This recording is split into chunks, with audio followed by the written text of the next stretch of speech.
Hello नमस्कार, मैं doctor Rajneesh Kumar आप सभी का एक बार फिर से हार्दिक स्वागत करता हूं। आज के वीडियो लेक्चर में हम बात करेंगे गजानन माधव मुक्तिबोध की कविता अंधेरे में, जो कि यूजीसी नेट के पाठ्यक्रम में यूनिट 5 के अंतर्गत आप सभी को पढ़ना है। इसके पहले हमने मुक्तिबोध की दो कविताओं क्रमशः भूल गलती और ब्रह्म राक्षस पर बातचीत कर लिया है। उम्मीद है कि ये दोनों वीडियो आप सभी को पसंद आई होंगी। उसी क्रम में हम आगे बात करेंगे अंधेरे में। मुक्तिबोध की कविता अंधेरे में काफ़ी चर्चित है और सबसे लंबी कविता के तौर पर जानी जाती है, और इस पे हम कुछ परीक्षाओपयोगी बिंदुओं पर बातचीत करेंगे। और जब आप लोग कमेंट्स करेंगे कि अंधेरे में कविता का पाठ किया जाए और व्याख्या किया जाए, तो उस पर भी हम चर्चा करेंगे। ठीक है, तो चलते हैं, बात करते हैं। अंधेरे में के रचना काल को लेकर कई तरह की सूचनाएं मिलती हैं। मुक्तिबोध रचनावली में नेमित चंद्र जैन ने इस कविता का रचनाकाल सन 1957 से 1962 तक संभावित बतलाया है। नेमित चंद्र जैन, जिन्होंने मुक्तिबोध रचनावली कुल 6 खंडों में संपादित की है, उनके अनुसार अंधेरे में नाम की जो कविता है, इसका रचनाकाल 1957 से लेकर 1962 के बीच में बताया गया है। चांद का मुंह टेढ़ा है की भूमिका में शमशेर ने लिखा है कि इस कविता की रचना मुक्तिबोध ने राजनंदगांव में की थी। राजनंदगांव जो कि छत्तीसगढ़ में स्थित है, वहीं पर मुक्तिबोध रहा करते थे। राजनांदगांव से कुछ दूर पर एक दिग्विजय महाविद्यालय जिसमें कि वो पढ़ाते थे।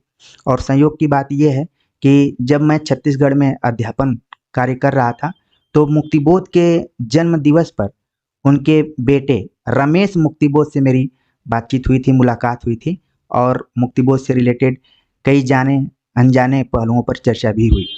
तो यहाँ पर हमें ध्यान में रखना है कि चांद का मुंह टेढ़ा है की भूमिका किसने लिखी है? शमशेर बहादुर सिंह ने लिखी है। ये वही शमशेर बहादुर सिंह है जो कि सप्तक से जुड़े हुए हैं, और जैसे ही मैंने बोला तुरंत आपके दिमाग में आ गया होगा कि शमशेर बहादुर सिंह किस सप्तक से हैं, और ये मुक्तिबोध के समकालीन भी रहे। तो चांद का मुंह टेढ़ा है की भूमिका इन्होंने लिखी, और इनके अनुसार इस कविता की रचना मुक्तिबोध राजनंदगांव में किए थे, यानी छत्तीसगढ़ में किए थे।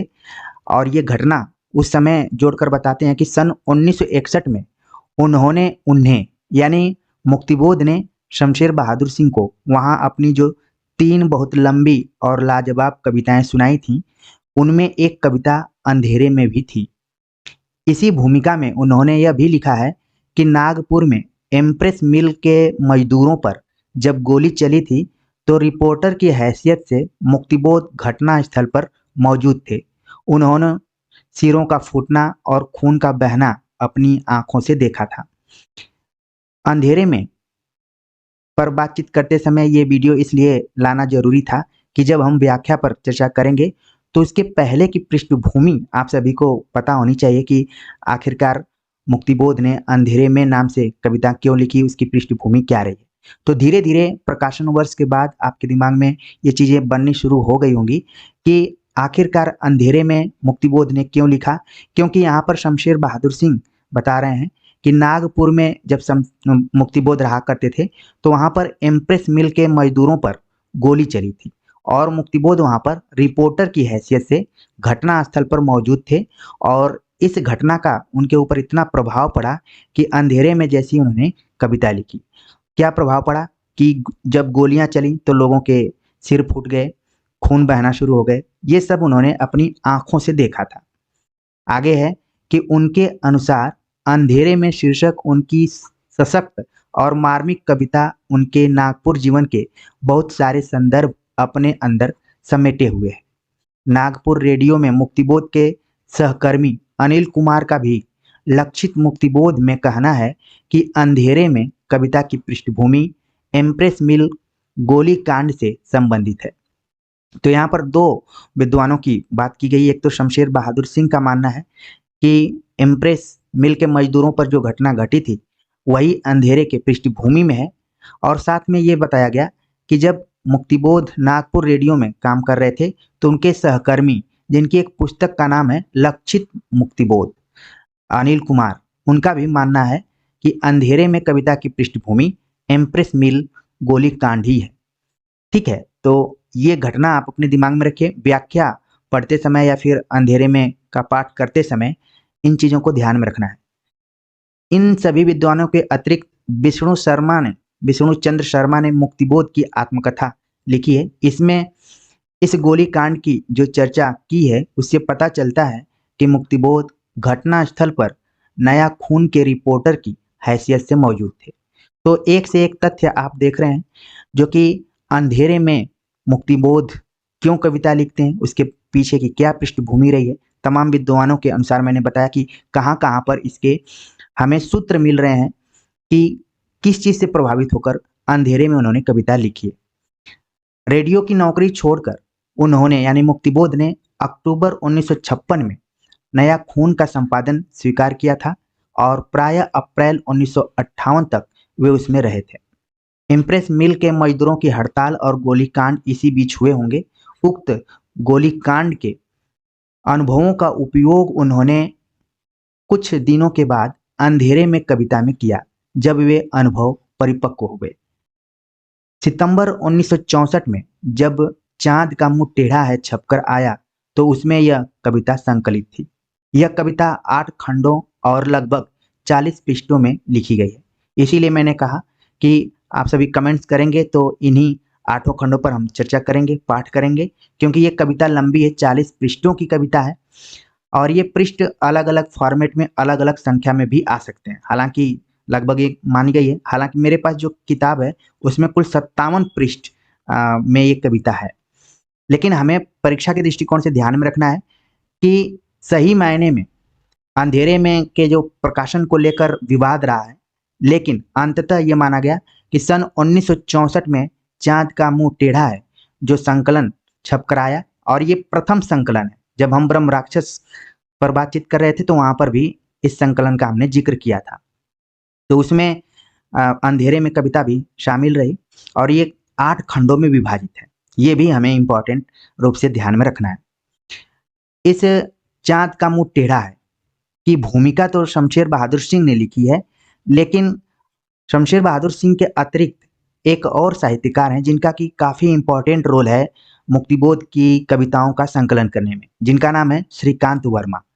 संकलनकर्ता श्रीकांत वर्मा ने अपने वक्तव्य में कहा है, और ये बहुत ही महत्वपूर्ण पॉइंट की तरफ मैं जिक्र करने जा रहा हूँ जहाँ से अक्सर सवाल पूछे जाते हैं। अपने वक्तव्य में उन्होंने क्या कहा है, यानी श्रीकांत वर्मा ने, कि बीमारी के दौरान मुक्तिबोध ने इच्छा जाहिर की कि इस संकलन में उनकी 2 कविताएं चंबल की घाटियां और आशंका के द्वीप अंधेरे में जरूर शामिल की जाए। यानी कि आप देख रहे हैं कि जब चांद का मुंह टेढ़ा है छपने के लिए या प्रकाशित होने के लिए तैयार किया जा रहा था, उस समय मुक्तिबोध बीमारी की स्थिति में थे और उन्होंने अपनी इच्छा जाहिर की कि इस संकलन में उनकी 2 कविताएं जरूर शामिल की जाएं, चंबल की घाटियां और आशंका के द्वीप अंधेरे में। दोनों एक के बाद दूसरी छापी जाएं और दूसरी का शीर्षक बदल दिया जाए।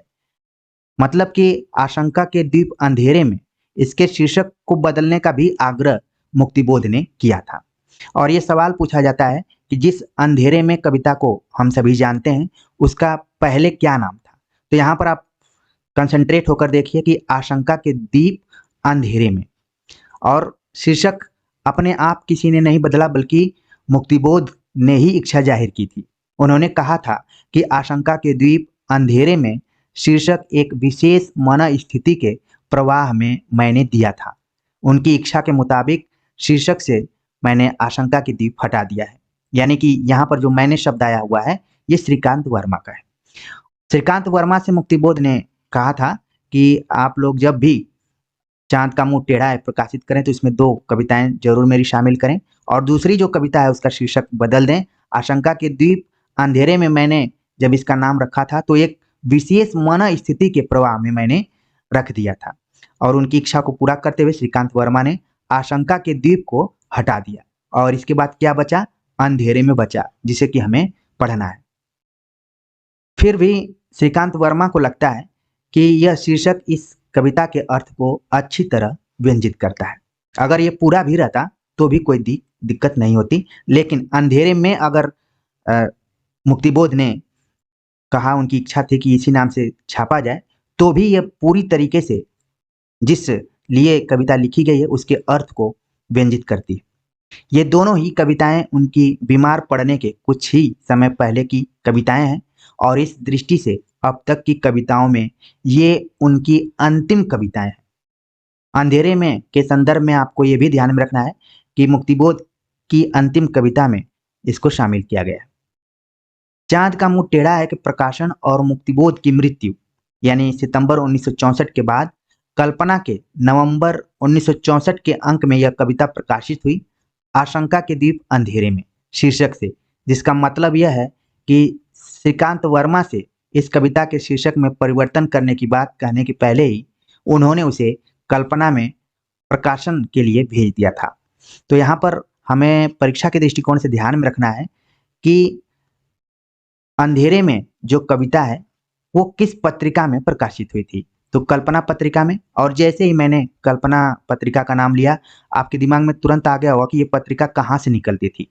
अगर आ रहा होगा दिमाग में तो इसका मतलब है कि आपकी तैयारी ठीक चल रही है। अगर आप दाएं बाएं घूम कर देख रहे होंगे तो इसका मतलब है कि आपको और गंभीर होना है। बहुत सारे विद्यार्थी हमारे जुड़े हुए हैं जो कि बिल्कुल मेरे संकेत को भी आदेश मानकर और गुरु मंत्र मानकर इस शैली को अपनाते हैं और को रिलेट करके चीज़ों को देखते हैं। तो आपके दिमाग में हैदराबाद आ गया होगा।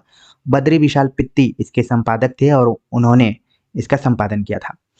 तो अंधेरे में जो कि मुक्तिबोध की सबसे मशहूर कविताओं में से एक है, उसका प्रकाशन भी कल्पना में सबसे पहले हुआ था। बाद में चांद का मुंह टेढ़ा है में संकलित किया गया। अब जैसे ही अंधेरे में प्रकाशित हुआ और अलग अलग जो आलोचक हैं हिंदी के, उन्होंने इसका मूल्यांकन किया और जो भी उनको महसूस हुआ उन्होंने कहा, जिसमें रामस्वरूप चतुर्वेदी के कुछ कथनों को हम देखेंगे। उनका मानना है कि मुक्तिबोध का काव्य संकलन चांद का मुंह टेढ़ा है एक बड़े कलाकार की स्केच बुक सा लगता है।